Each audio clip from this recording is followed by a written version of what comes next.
Hey everybody, this is herculespetix, founder, curator, docent, and gift shop employee of the herculespetix Academy of Comic Book Studies. Today we're going to continue our look at Dark Horse Presents, and we're up to number 4 through 6. Let's check them out. So number 4 here, we have the introduction of Trekker, a new series. Covered by Randall, who also writes and draws Trekker. Really interesting colors here. It looks like very beginner watercolors going on up here. Kind of an interesting effect, but also just kind of like, I don't know, maybe you should have practiced a little longer on using watercolors. Introduction by Randy Stradley, the editor.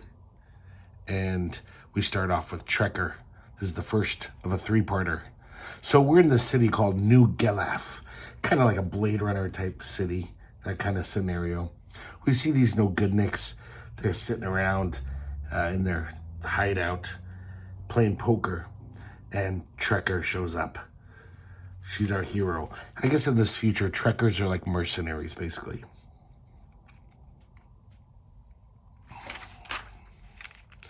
So she says, nobody has to die. I just need some information.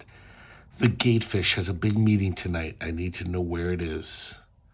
And of course, these guys are just like, fuck you. So she's got to get rough with them. And we realize pretty soon that her name's Mercy St. Clair. I'll just call her Trekker. That Trekker is pretty formidable.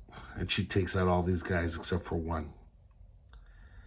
She gets the information out of him. Randall has a very, just kind of like a nice, perfect mainstream style. He was a Kubert School graduate. And that's pretty good. So that's a great face there. But it's also kind of a little dull. He's never really thrilled me, Randall. And also he'll have faces like that every now and then. So she meets up with the cops. There's this one detective on the force who's sympathetic to her, it seems. Usually Trekkers and cops don't get along, as you can imagine, because, they're mercenaries. He says, let us do our job, Mercy. She goes back to her apartment. She's got this little, I think is a dog. This is the future. Maybe it's some alien creature, or just a very badly drawn dog. So we can give him the benefit of the doubt, Randall, and say, yes, this is a Venusian snarfaglot that looks like a dog, but is differently, has a different anatomy. I think it's just supposed to be a dog, and he can't draw them well. So, with her information, Mercy goes to that meeting. She's going to take down the Gatefish. He's the big mob boss. But 2 of his goons get the drop on her.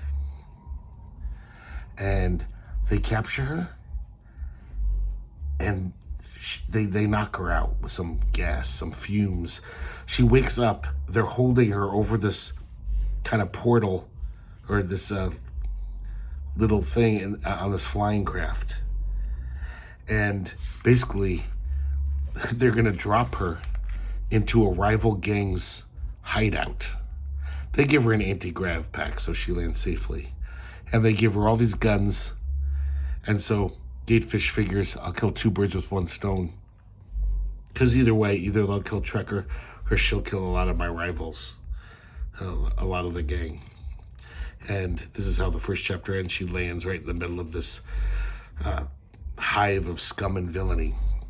We have another Concrete store here by Paul Chadwick. And Concrete's hanging out with this rich movie producer. He insists on taking him out to lunch. Concrete is there's this balcony here looking down on the beach, and he sees all the people frolicking on the beach. And he kind of has this daydream fantasy where it's a very kind of childish fantasy where he takes on all the guys. He's like, come on, guys, see if you can move me. And then all these girls are like, you're the dreamiest, Concrete. This is his daydreams. He walks on the beach, and he sees this teenage girl And she says, wow, concrete. He says, at your service. And she says, boy, are you ugly or what? So he just turns left and walks right into the ocean. So he's on the floor of the ocean looking up at the surfers. And he's kind of bummed, of course. Because he doesn't want to be concrete. He doesn't want to be trapped in this body. So he decides to have some fun, though. He snatches all the surfboards of these guys and then puts rocks on them. So all these surfers are like, where the hell are our surfboards? What happened? But then a shark shows up. And all those flailing legs that he caused by taking their surfboards, the shark is attracted to them. So Concrete attacks the shark and basically holds him down. And I guess it's that old saw. I guess it's truth that if a shark can't move, it kind of passes out. It doesn't get enough oxygen through its gills. So he holds it down long enough so the shark is stopped. But then as he's holding him down, he says, oh my God, I wasn't even thinking. Sharks are known to bite through iron and steel. Material's far tougher than my skin. That shark could have totally just ripped me to shreds. So he fantasizes about pulling the shark out and like showing off. But of course, even in his daydream, people are like, hey, you're the guy who took our surfboards, huh? Asshole. And everyone on the beach poo-poos him and basically gives him a thumbs down. So he just lets the boards rise to the surface and walks off. Another kind of sad Concrete story. So now we have the last chapter of Mind Walk. And I'm pretty sure this is the last time we ever see Mind Walk. This, of course, is by Randy Stradley, writer, and Randy Emberlin, pencils and inks. So when we left off, this evil lady, Rosamia, she's is attacking Garrett and Crystal in her mind realm. And she seems way stronger than he is in the mental arts. Meanwhile, in the mansion, someone's attacking all of Spinelli's goons, is infiltrating the compound and killing off the bodyguards. Back to the Rosamio's mental world, we can see that Randy Emberlin, who's been inking Doctor Strange for quite a long time at this point, he's definitely learned some tricks of the trade from inking Doctor Strange. He's pretty good, Randy Emberlin. It's a great panel like that. Great face for a mainstream Marvel guy. Oh, this is very Doctor Strange here.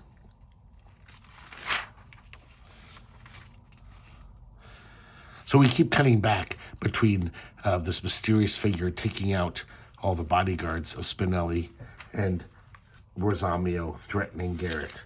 She's basically made herself into a gargantuan woman. And it looks like she's totally going to kill Garrett. She throws him to the ground from a great height. And Crystal, who escaped through one of these portals, she comes back. She says, I couldn't leave you in danger.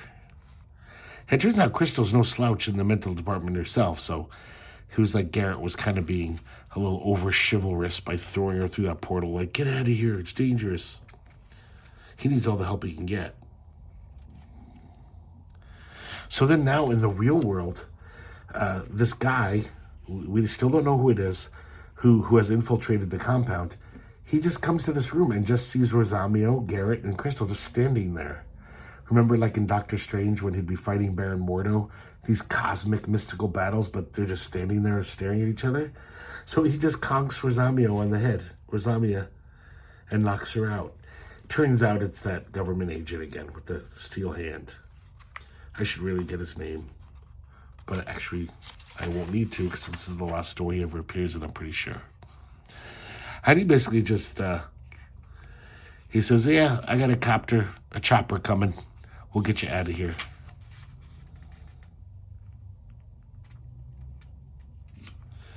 And that's the end of Mind Walk. Kind of not with a bang, but a whimper. Though the whole thing was kind of whimpery. We have another Boris Chronicles. In this one, it's about the jealous rivalry of Dave's friend Steve and Boris. I don't know what kind of hold Dave has over them, but they're both fighting for his affection and attention and time. And so they get in these childish little pranks. They do these little pranks on each other.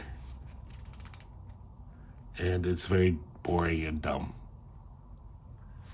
And I really hate the way he draws this kid. That just art looks very icky to me. Letter pages. And that's it for this issue. Oh, except for a nice back cover by Paul Chadwick. I like that one. Nice composition. Next we have number 5. So we have a new feature here, Roma. Nice cover by Paul Galassi. That's I think this is the first time Paul Galassi worked for Dark Horse. This cover. Intro page, contents, and we start off with a concrete tale. Burning brightly, brightly. This one is like a little character piece. Concrete's barely in it.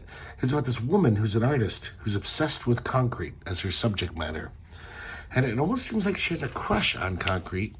And the reason why is because the more she talks and interacts with the outside world, we realize that she's something. I don't know what she is, but she's afraid of the world, probably afraid of getting close to people.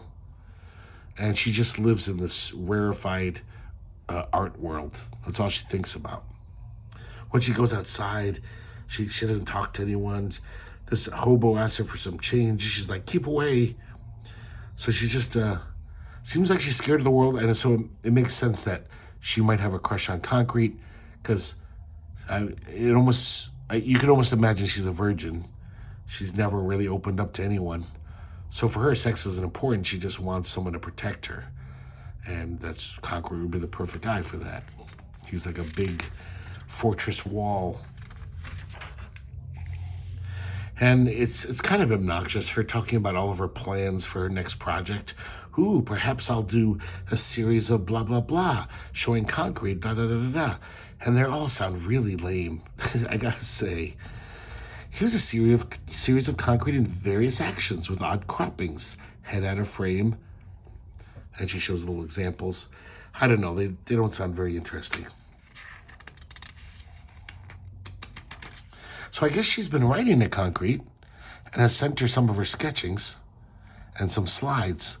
So Concrete knows who she is just by her letters and is kind of interested. He's like, always wants to see the work.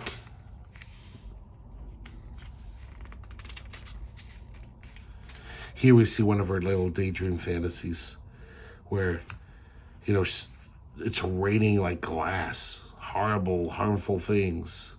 It's like a recurring nightmare she has. But then Concrete puts her inside of his body as if he was a bathysphere and protects her from all the harm that's outside.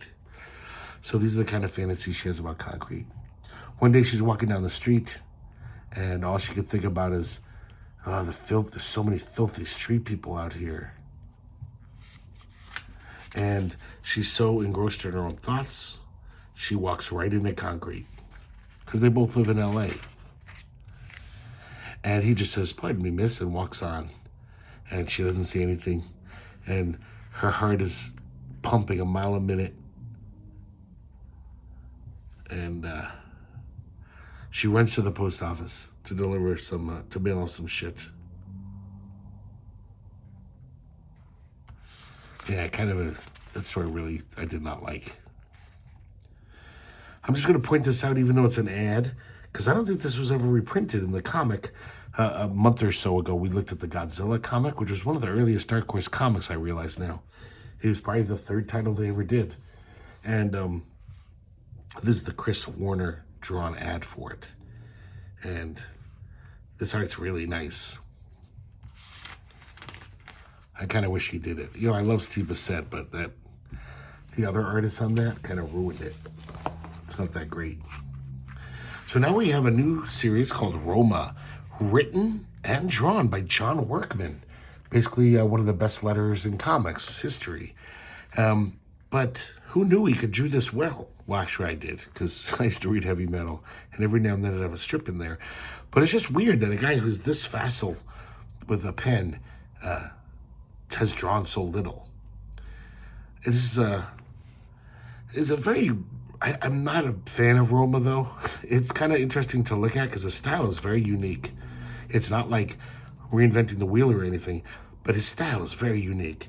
It kind of reminds me of like if Mike Sikowski finished the art of like Guido Krepax or something, or some European artist, because it's all sexy, good girl art, weird panels, but it has this like total slick sheen. And it's basically the story of this woman, Roma. She was orphaned as a young girl.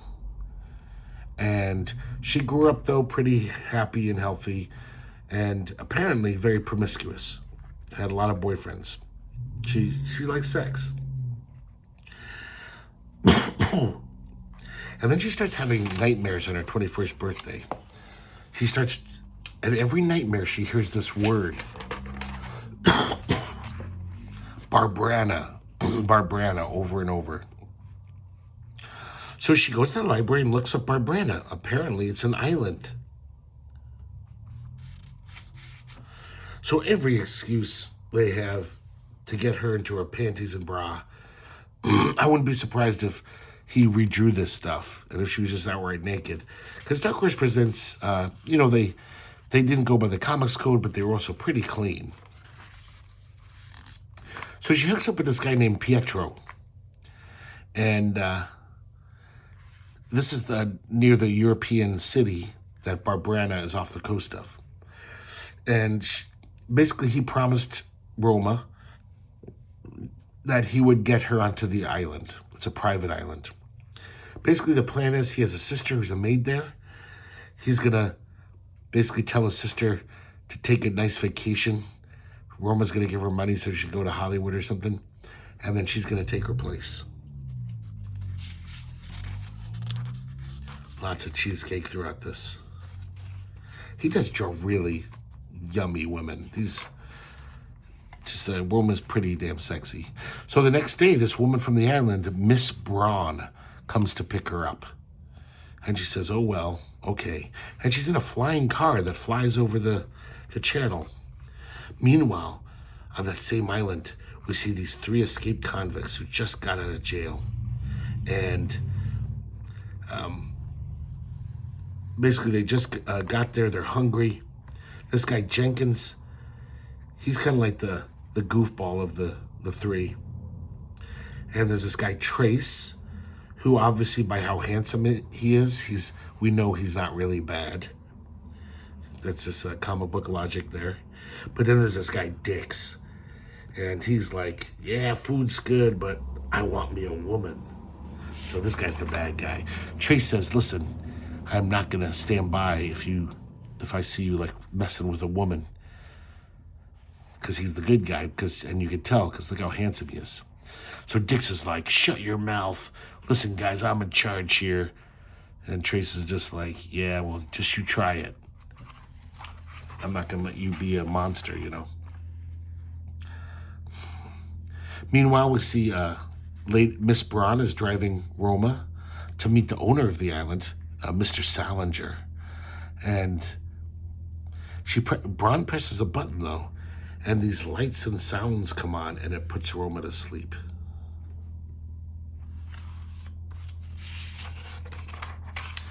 Now we have the second chapter of Trekker by Ron Randall. So she has been dropped in this gang's hideout, and she's got to fight her way out. There's like 50 guys there. So now we really see how Mercy St. Clair, how kick-ass she is. She's just shooting guys left and right. And all of a sudden, these arms grab her and say, hey, up here. And it's this little dude. And Mercy actually elbows him in the ribs. She's like, who the fuck are you? He's like, listen, I'm here to help you. I'm trying to rescue you. So he mentions that he works for Rigel. That's all he says. I don't know what Rigel is. I don't know if he's talking about the star system or what. So he's like, okay, I'll help you escape, but it's going to be tricky, There's a lot of guys still out there. And we see these 2 guards. Mercy takes them out.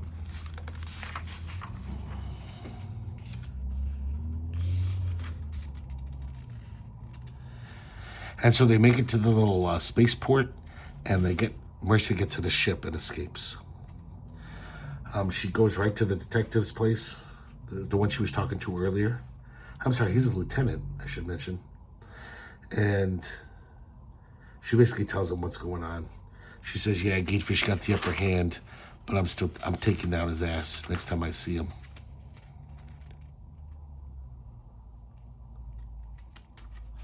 So she tells him that she's uncovered a plot. Gatefish has all this technology alone, like a gangster like himself should not have. She realizes that he must be in alliance with the High Council, the ruling council of the city. So there's some corruption going on. One or more of these council guys are hooking up with Gatefish to do some shenanigans, you know. The lieutenant says, yeah, we kind of suspected that. We just didn't have evidence. She says, well, here you go. You got evidence now, because this is definitely council technology, and Gatefish shouldn't have had it. So he basically says to Mercy, he says, okay, I'll get word out that you're still around, so Gatefish will come to you, basically. And then as she leaves, she says, good night, Uncle Alex.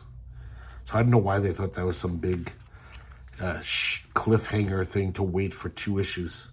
Oh my God, it's her uncle. But they did. Randall did.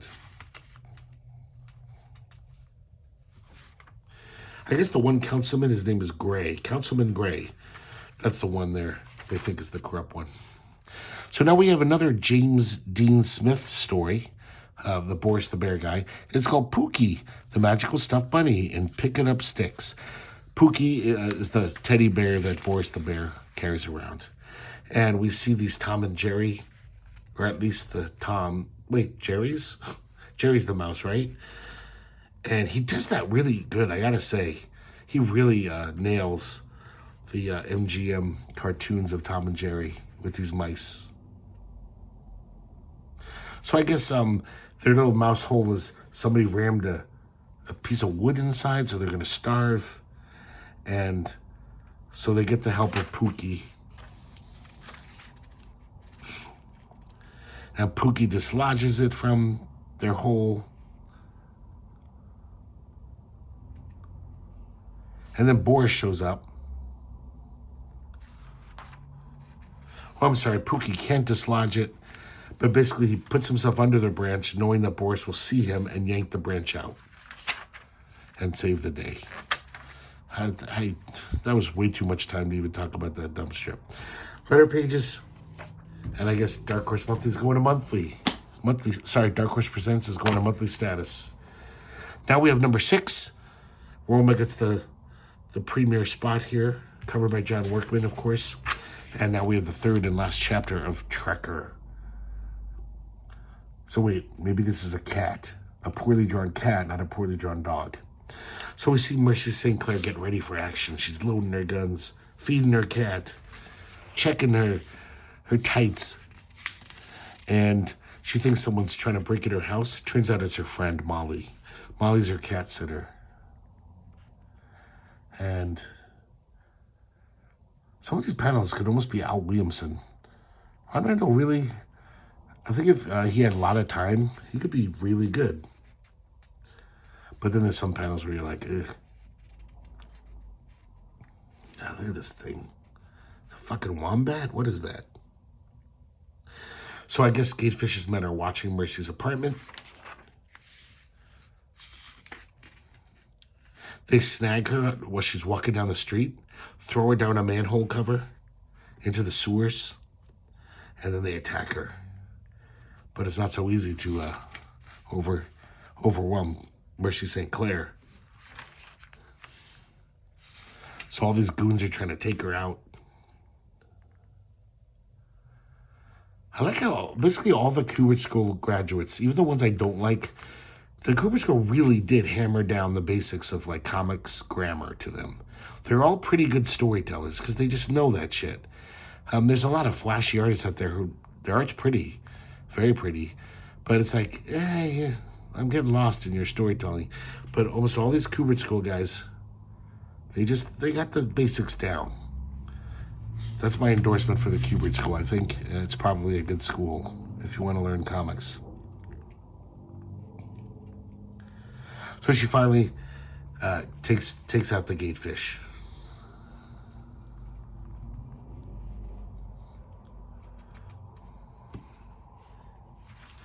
And she's got him at her mercy.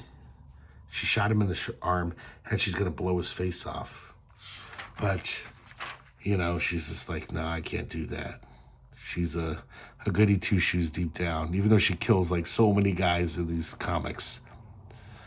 But I guess killing someone in cold blood is against her code. So, of course, the gatefish gets off 2 weeks later. He was out of jail in 2 weeks. But that's the way things are in this city, because it's corrupt and, cyberpunky. But at least she got her fee, her mercenary fee, and she fills up her cupboards with cat food for her nebulous cat. Letter page, I should say, and chapter 2 of Roma. So Roma, as if you remember, she was just knocked out by some kind of device. She has a crazy dream. This is just so European, his style. But then also very classic American comic artist too. So she wakes up, Miss Braun is there. She apologizes, she says, yeah, we have to keep the secrecy of this place. And then from out of nowhere, Dick shows up, the bad convict, and he's all ready to sexually assault these two ladies. He's taking his shirt off, and Trace says, I told you I'm not going to let you do shit like this. But Jenkins hits him on the head with a rock, the other guy, knocks out Trace, and he begins to attack Roma. But then this robot shows up and zaps him with a gun. Some of these expressions are kind of funny to me. And now we meet the owner of the island, Mr. Salinger, and his robot, whose name is Roma. So Miss Braun says something like, oh, this is Rowena. She doesn't give him her real name. So it's this little mystery going on. And Miss Braun says, walk with me, Rowena. We have to talk.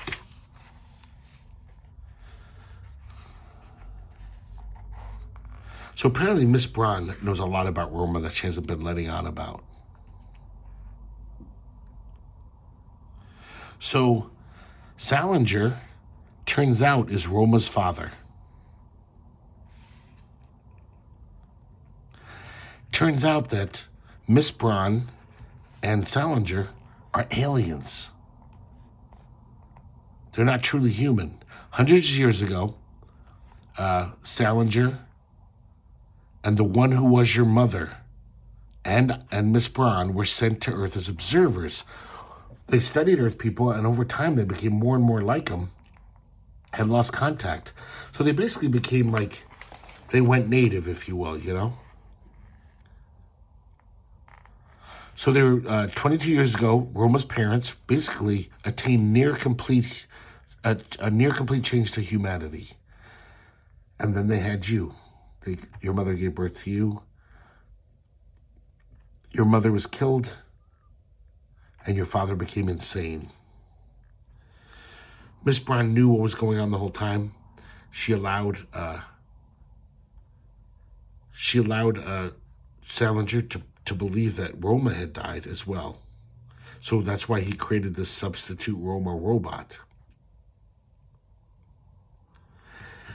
So Miss Braun sent her into the world to, live in foster care or whatever. It's very, none of this really makes sense, like why she would do this stuff. And she put a hypnotic command that forced her to have nightmares that would bring her back eventually to claim her birthright. So when she gets in the mansion, she sees her mother, beautiful woman. John Workman, man, he can really draws great faces. Very idealized, but very great.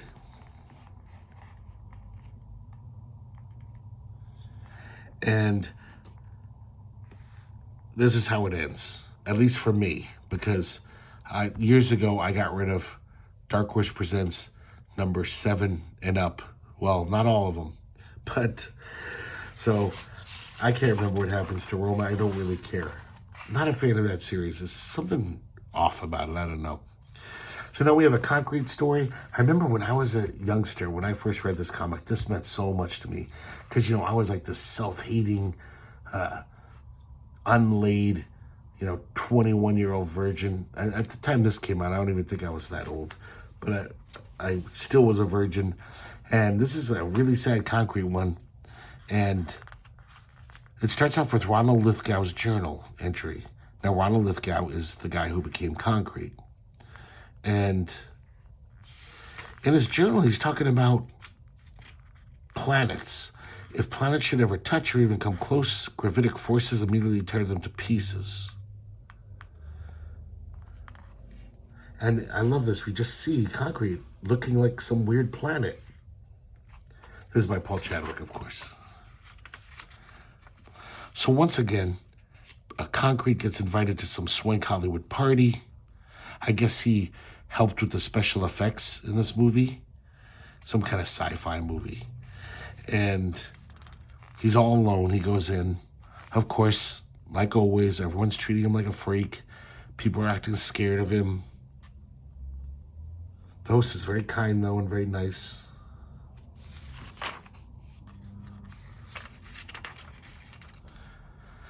He sees this guy who, fancies himself to be, a modern-day Oscar Wilde.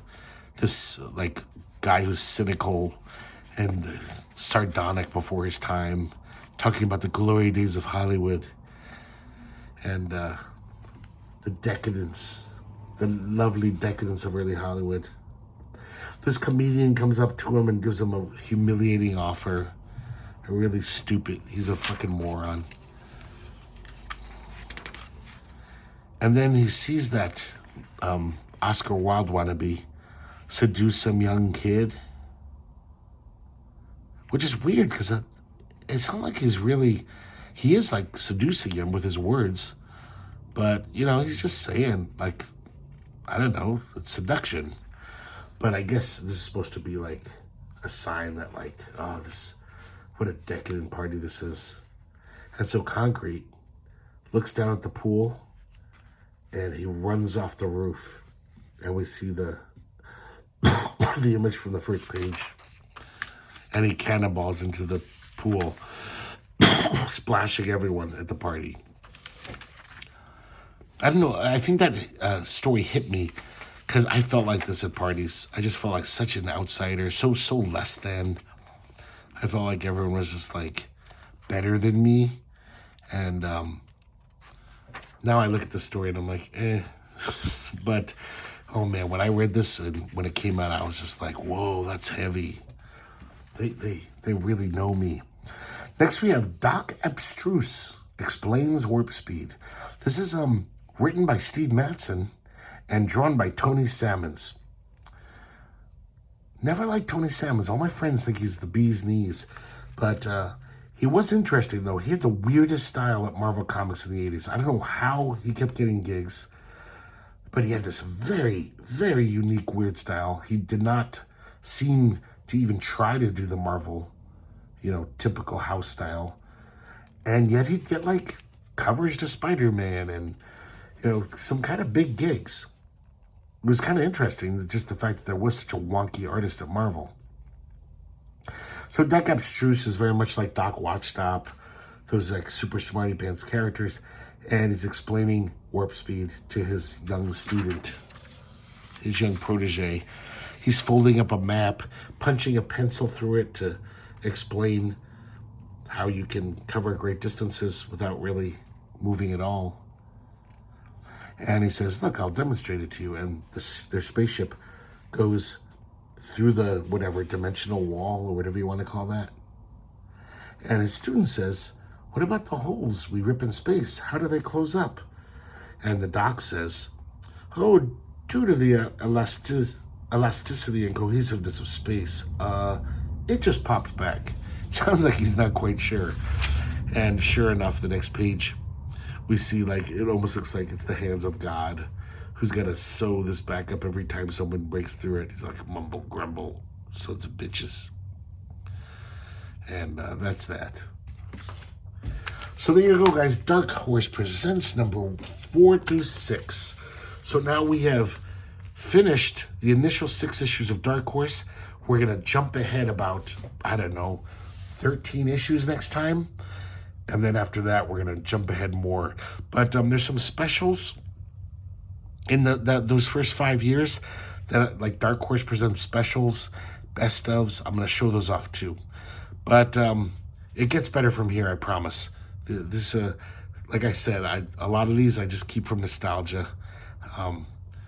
Definitely I love the Black Cross stuff, and I kind of like Concrete still, but some of the stories are a little sappy now. As I'm older and I read them, I'm like, grown.